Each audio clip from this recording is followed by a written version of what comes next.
जय जगन्नाथ सांग माने तो आज मामांकर देह खराब थिबारु रोषेर दायित्वटा आज मो उपरु आसीछि। आसंत देखिबा कौन कौन रोषे आज मु करूछि। बुझिबे फास्ट मु क्षीरटा फुटौथिली।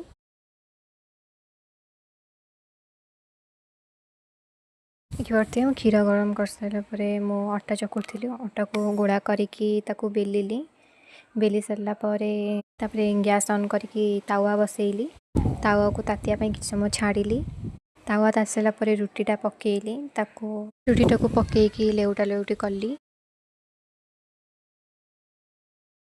देखिए रुटी टिके टिके फुलिलाणी।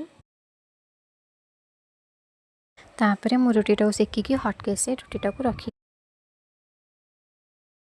एमिति करिकी मु सबुतिक रुटी करिकी सारी देली। तापरे अंडा दीटा आनिली अंडा भुजिया करबा पई। फास्ट अंडा दीटा भांगी गोटे तापरे लूण देली। लूण पकई सारा परे गोलमरीच पाउडर पकईकी तापरे ताकू घांटी देली। तापरे पियाज काटिकी थोई देइतिली। कढ़ई तातिला कढ़ई तातिला तेल पकईली। तेल पकई सारा परे पियाज पकईली। पियाज ताति सारा परे अंडा तिक पकईली। अंडा पकई सारा परे तो अंडा तक घांटी के अंडा भुजिया कली। लास्ट को फाइनली देखंतु मोर रुटी अंडा भुजिया कंप्लीट।